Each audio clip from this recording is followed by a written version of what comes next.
Mga kapatid, magandang araw sa inyong lahat. Sa mga sandaling ito, ipagpapatuloy ko ang serye ng aking mga pag-tuturo at pag-aaral natin sa mga mana ng kapahayagan na mula't mula pa ay nanggaling sa akin bilang inyong appointed son. Pag-aaralan natin ngayon ay ang tinatawag na language of faith o yung lingwahe ng pananampalataya. Alam ninyo sa bansang Kariyan, ang pananampalataya ay ang lengguwahe ng pananalig sama na kapag sinabi niya, ito'y magkakaroon ng kaganapan. Maintindihan, maunawaan man natin o hindi.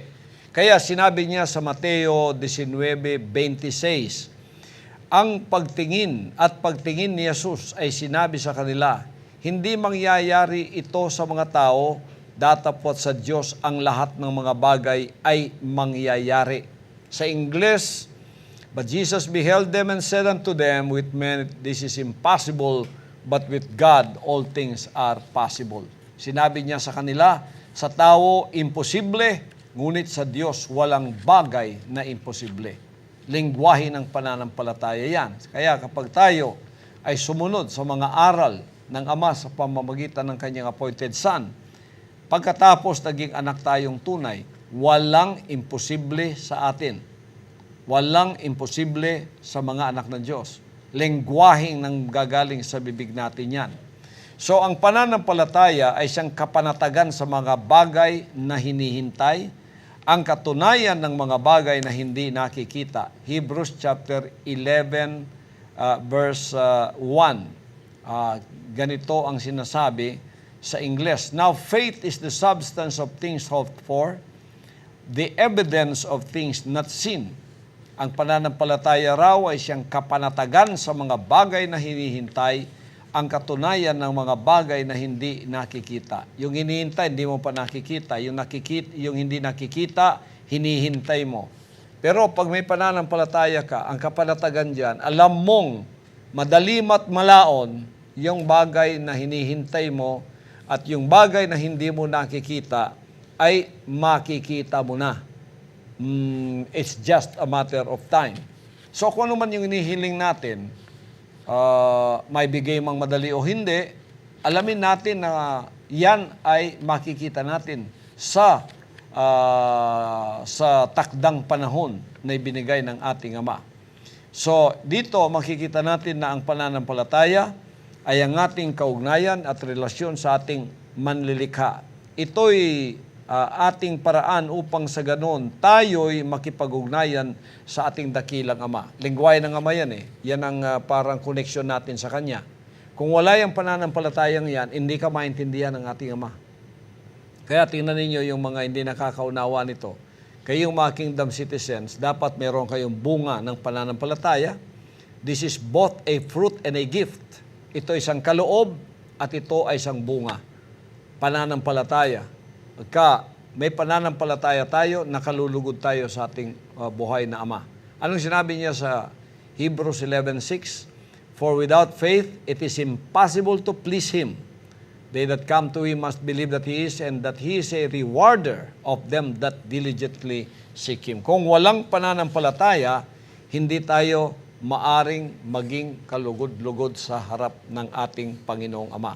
Kaya bawat kingdom citizen, walang mahirap na lumalabas sa inyong mga bibig. Huwag ninyong sabihin mahirap. Pagka may responsibilidad ka, huwag mong sabihin mahirap. Pagka may giving tayo at hindi mo kaya, huwag mong sabihin mahirap. Kasi hindi mo titingnan yung kakayahan mo. Tingnan mo yung pananampalataya mong. Pag hindi mo nagagawa o hindi mo niisip magagawa mo, ang makagagawa niyan ang ating Amang makapangyarihan. Sampalatayanan mong yan ay gagawin niya para sa iyo. Yan ang buod ng pananampalataya. So, dito sa Hebreo, Kapitulo 11, versikulo 3, sa pananampalataya ay natatalastas natin ng sanglibutan ay natatag sa pamamagitan ng salita ng Diyos. Anupat ang nakikita ay hindi ginawa sa mga bagay na nakikita. Noong wala pang sanlibutan ito, ang Amang makapangyarihang gumawa ng lahat. Ang siyang nagpatunay na gumawa nito, hindi mo alam kung paano niyang ginawa yun eh. Kaya't huwag mo nang alamin. paniwalaan mo na lang sapagkat naririto na sa sanlibutan ito. Alam nating ang salita ng ating amang makapangyarihang Diyos ang siyang gumawa ng lahat ng mga bagay na ito na ngayon ay atin nang nakikita. Nung wala pa yan, hindi mo nakikita. Paano nagkaroon ng katunayang naririto na? Sapagkat nakita mo na. Pero bago mo nakita, ano ang nangyari? Ginawa ng Diyos na hindi nakikita. Kaya't ito'y lumitaw sa bagay na nakikita. Ganon din sa ating mga pananampalataya sa Kanya. Bawat galaw natin, bawat kilos, bawat isip natin, tingnan natin kung ano ang kalooban ng Ama na pinagagawa niya kuminsan sa atin na kung sa ating pag-iisip na sarili ay hindi natin magagawa o makakayanan. Pero doon papasok ang lengguwahe ng pananampalataya na sa ating Ama walang bagay na mahirap. Dito sa Kingdom Nation, nakita ninyo kung paano ito umusbong. 28 years ago, magto-29 na nga tayo ngayong September 1, 2014. Kita ninyo, ang lahat ng nakikita ninyo dito, sapagkat ako'y binigyan ng kaloob ng pananampalataya. Ako'y nagkaroon din ng bunga ng pananampalataya. Hindi ko sinabing hindi magagawa ng Diyos yan. Lahat magagawa niya. Maaring ako, mahirapan akong isipin itong magagawa ko. Pero doon pumapasok ang lengguwahe ng pananampalataya na pag hindi mo, inisip mong hindi mo magagawa, merong gagawa para diyan sa iyo, ang Ama. Huwag ka lang magnegatibo, paniwalaan mo at ibibigay niya yan sa iyo. Ganon din sa pananampalataya natin sa bawat araw, meron tayong financial revolution. Dito sa kingdom, maraming giving dito. Pagkatapos isusukat mo sa buhay mo, pobre lang ako, dukha lang ako, paano kung magagawa ito? Wala kang pananampalataya pagka ganon ang lingwahe mo. Pero pag sinabi mong, itong utak ko hindi kaya, pero merong akong alam na may kaya nito. Ang Amang nasa sa akin, makakayanan to. Bibigyan niya ako ng daan upang ito ay magampanan ko at makaya ko. Yan, lingwahe na ng pananampalataya yan. Ano ang sinabi niya sa Hebreo 10:38 hanggang 39? Ngunit ang aking lingkod na matuwid ay mabubuhay sa pananampalataya. At kung siya ay umurong, ay hindi kalulugdan ng aking kaluluwa. Ngunit tayo'y hindi doon sa mga nagsisibalik sa kapahamakan, kundi doon sa mga may pananampalataya sa ikaliligtas ng kaluluwa. Tingnan niyo, napakaliwanag dito. Now the just shall live by faith, but if any man draw back, my soul shall have no pleasure in him. But we are not of them that draw back unto perdition, but of them that believe to the saving of the soul. Tingnan ninyo ang sinabi niya. Tayo, mga lingkod niya, tayo, mga anak niya, ay matuwid tayo sa harapan niya. At sinabi niya, ang matuwid ay mabubuhay sa pananampalataya. Sa sampalatayanan mo ang mga bagay na hindi mo nakikitang parang mahirap. Ngayon, sa pagkakaisa natin, marami tayong responsibilidad dyan sa SR, sa FR. Spiritual Revolution at saka yung Financial Revolution. Ito lang fruiting scheme natin. Tingnan mo, sa 11 baptisms from April 2014 up to October 2016, ang bunga riyan sa Dubai, Abu Dhabi, Qatar ay 708,584. Mahirap isipin, no? Pero sasabihin ba ng utak mo, delikado ito, hindi ito pwede, mahirap ito, negatibo ka na, mahirap sa iyo. Pag nagsalita ka ng ganyan, galit ang Ama sa iyo. Pero pag sinabi mong, praise the Father, purihin ang Ama, hindi kaya ng utak ko yan, pero alam ko, mangyayari yan dahil ibinigay ng Ama sa atin at sasampalatayanan ko. Yan ang ibig sabihin ng Hebrews 10:30-39, na ang matuwid ay mabubuhay sa pananampalataya. Pag umurong ka, naging negatibo ka, sabi niya, hindi kalulugdan ang iyong kaluluwa. Pero hindi tayo doon sa mga negatibo, yung nagsisibalik sa kapahamakan. Tayo ay doon sa mga may pananampalataya sa ikaliligtas ng kaluluwa. Hindi nagiging negatibo, walang lumalabas na ganon. Hindi lingwahe ng Diyos yung mahirap. Hindi lingwahe ng Diyos yung hindi maaari. Alisin ninyo sa mga bibig ninyo yan. Kailangan tayo, nagkakaisang tulad ko, sinong modelo nyo? Ako. May narinig ba kayo sa bibig ko? Mahirap yan. Ito lang kingdom. Ilang billion ang gagastuhin ko dyan. Nagpasimula ako, wala akong pera dyan. Sinabi ko bang, mahirap? Hindi nyo narinig sa bibig ko yan. Pag di nyo narinig sa bibig ko, hindi ko rin gustong marinig sa bibig ninyo yan. Gusto kong marinig ko yung aking pananampalataya lumipat na sa inyo. Magnegatibo kayo pag nagnegatibo ako. Pero pagka ako, punong-puno ng pananampalataya, gumaya kayo sa akin. Ayaw kong marinig sa inyo ang hindi ko itinuro sa inyo. So ako ngayon, ang inyong ehemplo, ako ang inyong example o standard. Ang katibayan ng pagputol sa ating sentidong pananampalataya, mangilan-ngilan sa mga tao ay hindi naniniwala sa Diyos. Ang ikalimang sentido nila'y nagsasabing, bago ako maniwala, kailangang makita ko muna. Yung sentido mo, yung sense, na kung hindi mo nakikita, hindi ka maniniwala, huwag kang manalig doon. Ang sixth sense natin ay ang sentido ng pananampalataya na kahit hindi mo nakikita, naniniwala ka. Mga kaisipang dapat nating bulay-bulayin. Nakikita mo ba ang hangin? Hindi. Naniniwala kang may hangin? Naniniwala. Nakikita mo ba ang daloy ng elektrisidad? Hindi. Naniniwala kang may elektrisidad?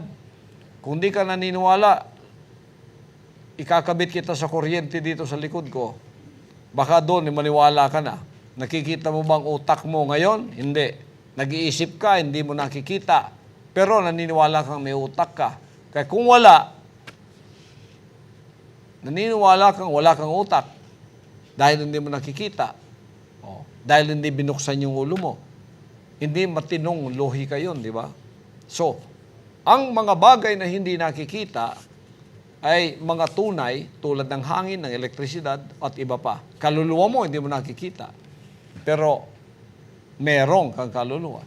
Ang Diyos na makapangyarihang Ama nating Espiritu, hindi natin nakikita. Ang pananampalataya, hindi mo mapanghawakan. Pero pagka yan ay napasayo, ikalulugod ng Ama sa iyong buhay yon. Sapagkat lengguwahe ng Ama ang iyong natutunan. At ikaw ay kanyang kalulugdan. Walang anak ng Diyos na hindi dapat kalugdan ng Ama. Kasi lahat tayo, mga anak niya, aasahan niya di magtatagal. Magiging tunay tayong sons and daughters na aasahan sa kanyang gawain sa lupa. Kung wala kang pananampalataya, paano kanyang paniniwalaan at paano kang kukonek sa kanya? Kaya ang sinabi ng Hebrews 11:6 na hindi natin mabibigyang kaluguran ng Ama kapag wala tayong pananampalataya. At kung walang pananampalataya, ay hindi maaaring maging kalugod-lugod sa Kanya, sapagkat ang lumalapit sa Diyos ay dapat sumampalatayang may Diyos at Siya ang tagapagbigay ganti sa mga sa Kanya'y nagsisihanap.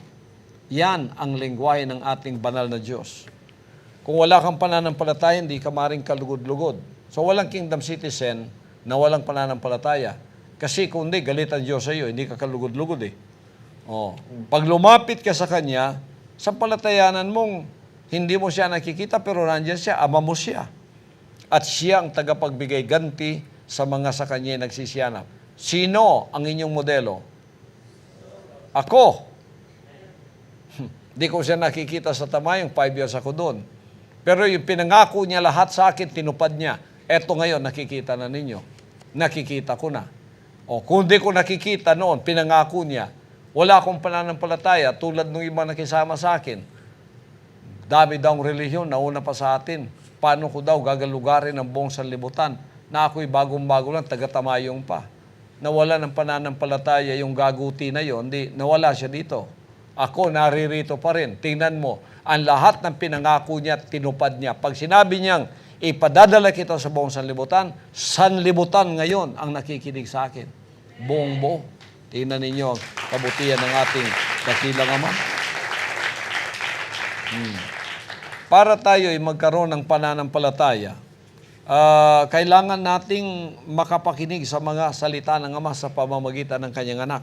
Yan ang sinabi ng Romans 10:17. So then, faith cometh by hearing, and hearing by the Word of God. Imposibleng magkaroon ka ng pananampalataya kung di ka nakikinig ng mga salita ng Diyos sa pamamagitan ng Kanyang anak. Kaya nga ang paniniwala ay nanggagaling sa pakikinig, at ang pakikinig ay sa pamamagitan ng salita ng Diyos. Hindi ka nakikinig. Ang iba riyan sa inyo, hindi nakikinig. Nakaharap kayo sa akin, hindi nakikinig. Papasukin ninyo ang mga salita ng Diyos dyan. Isa buhay ninyo, pupuno kayo ng pananampalataya. Faith cometh by hearing. Pakinig. And hearing by the Word of God. Huwag ka makinig ng nobela. Huwag ka makinig sa mga noontime show. Walang pananampalataya makakamit mo riyan. Magiging worldly ka lang. Pero pagka nakinig ka sa mga salita ng Ama through the Son, tingnan mo, ang pananampalataya mo, lalago hanggang ikaw ay maging katulad ko. Nakakabit sa pananampalataya ang paggawa ng tao. Sinabi ng Lucas 5:4-6, pagtigil niya ng pagsasalita ay sinabi niya kay Simon, pumaroon ka sa laot at ihulog ninyo ang inyong lambat upang mamalakaya. At sumagot si Simon, sinabi, Guro, sa buong magdamag ay nagsipagpagal kami at wala kaming nahuli. Datapwat sa iyong salita ay ihuhulog ko ang mga lambat. At nang magawa nila ito, ay nakahuli sila ng lubhang maraming isda at nagkapunit-punit ang kanilang mga lambat. Tingnan mo to. Pag inutos ka niya, gawin mo na lang. At darating ang milagro sa pamamagitan ng pananampalataya. Biro mo, sinabi ni Pedro, sinabi ng Ama, ihulog ninyo ang lambat nyo, pumaraot kayo doon sa laot at doon ninyo ihulog yung lambat upang mamalakaya. Sinabi niya, magdamag na kami ditong nagsisipagpagal. Wala kaming nahuli. Pero sabi niya, dahil sinabi mo, tutuparin ko. Kahit na ang sirkumstansya nagsasabing wala, pero pagka sinabi ng Ama through the Son, gawin mo na lang. At magkakaroon ka ng maraming pagpapala. Tingnan mo yung isda, nagsilitaw dahil naniwala siya sa sabi ng ating Panginoong Diyos na Ama. So, sa simpleng pananampalataya o pananalig sa mga salita ng Ama, salungat man ito sa anumang kalagayan o sitwasyon, kung saan tayo'y naroroon, ang milagro ay darating. Basta't gumawa ka na lang. Huwag ka nang magreklamo. Wala yun sa lingwahe natin. Ang lingwahe natin, sumunod. Pag sumunod ka, nanampalataya ka, milagro ang aanihin mo. Purihin ang dakilang Ama. Puro pananampalataya, no? Sinabi niya sa Mateo 17:20. At sinabi niya sa kanila, dahil sa kakauntian ng inyong pananampalataya, sapagkat sinasabi ko ang katotohanan sa inyo, kung magkaroon kayo ng pananampalataya na kasing laki ng butil ng binhi ng mustasa, ay masasabi niyo sa bundok na ito, lumipat ka mula rito hanggang doon at ito'y ililipat at sa inyo'y hindi may pangyayari. Tingnan mo, if you have faith as a grain of a mustard seed, you shall say unto this mountain, remove hence to yonder place, and it shall remove, and nothing shall be impossible to you. May kang pananampalatayang kasing laki ng butil ng binhi ng mustasa, makapag-utos ka sa bundok, lumipat ka, at ang bundok na yan ay lilipat at walang magiging imposible para sa iyo. Tingnan mo yung pagtayo natin ng kingdom, parang bundok ang nilipat natin dyan para magkaroon ng katuparan ang ating hiningi. Nakikita ninyo, ang lahat ng operations ng anak dito sa lupa, puro pananampalataya. Ito nakikita yung buong kingdom, buong sanlibutan, pananampalataya lahat yan. Kaya kung ano ako sa pananampalataya, kailangan kayo lahat, ganun din kayo. Kasi kayong lahat magiging anak, babae at lalaki, pupunta sa sonship, sons and daughters, tapos pupunta kayo doon sa pagiging pagiging katiwala, imposible kayong maging sons and daughters kung wala kayong pananampalataya. Ako yung modelo nyo. Kaya pag kayo ay binigyan na ng Ama ng gawain na maging full-time na kayo lahat. Kasi lahat ng mga anak papunta ng pagka-full-time yan. Pag kayo ay naging full-time miracle worker na, army of goodness na, kayo ay may sandata ng malakas na pananampalataya. Kasi kung ano man ay paggagawa niya sa atin, imposible man, tingnan o hindi, wala nang imposible sa atin sa mga araw na yon. Tingnan ninyo, sa buong sanlibutan, walang imposible sa atin. Mapa Amerika, mapa Canada, mapa Europa, mapa gitnang silangan, mapa Central America, Asia, Pilipinas, walang imposible. Pag pinagawa sa atin, gagawin natin. Yan, kailangan umunlad tayo doon. At kailangan kayo maging kagaya ko lahat.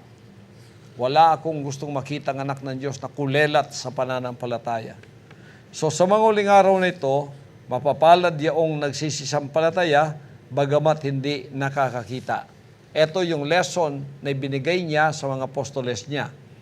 At dito sa John 20:26-29, ang sinabi niya, pagkaraan ng 8 araw, muling nasa loob ng bahay ang kanyang mga alagad. Kasama nila si Tomas.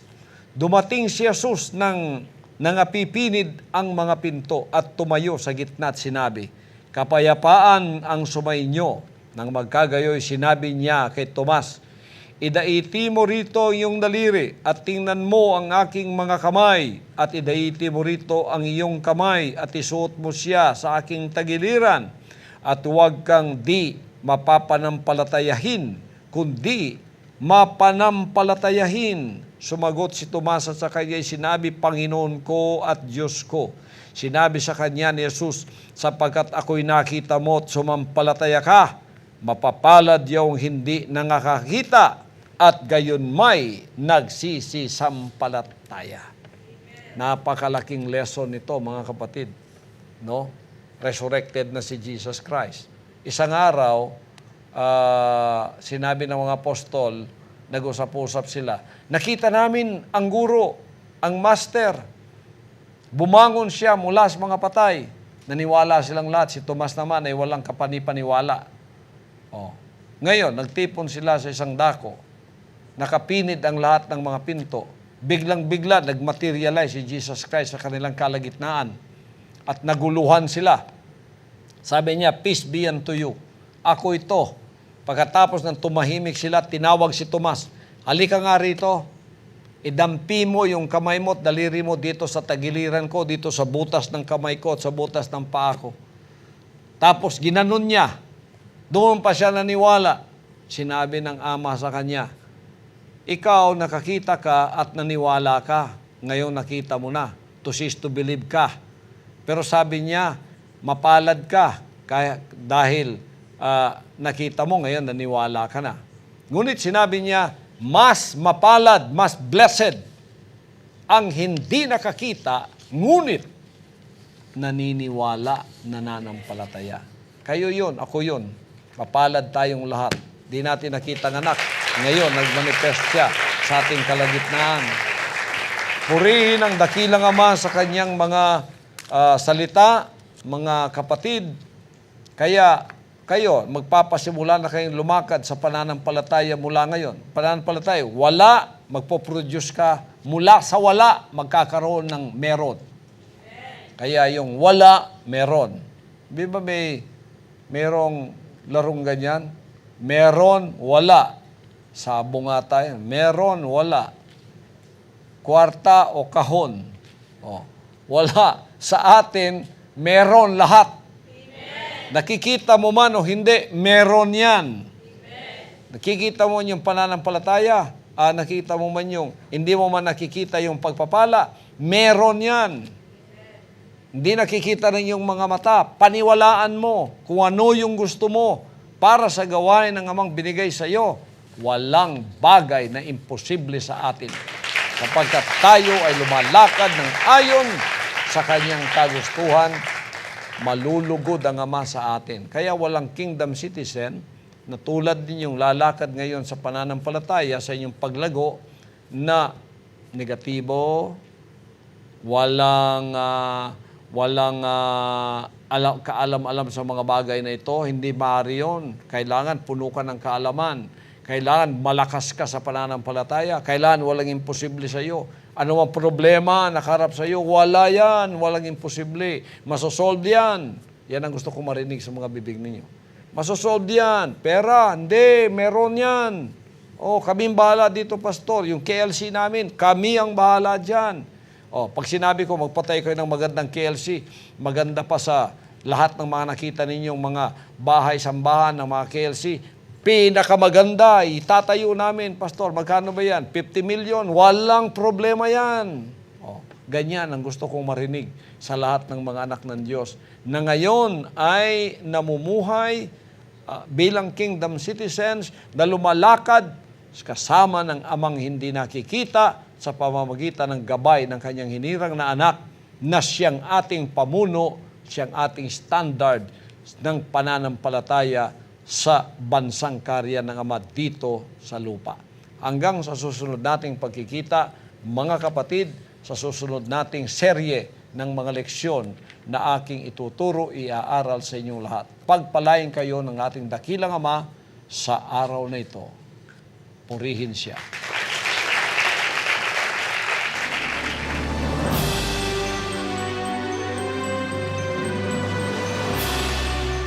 Ang mensaheng inyong napakinggan ay bahagi ng 15 panimulang mga leksyon para sa mga kingdom citizen. Antabayanan ang mga susunod pang mensahe ng hinirang na anak ng Diyos, Pastor Apollo C. Kibuloy.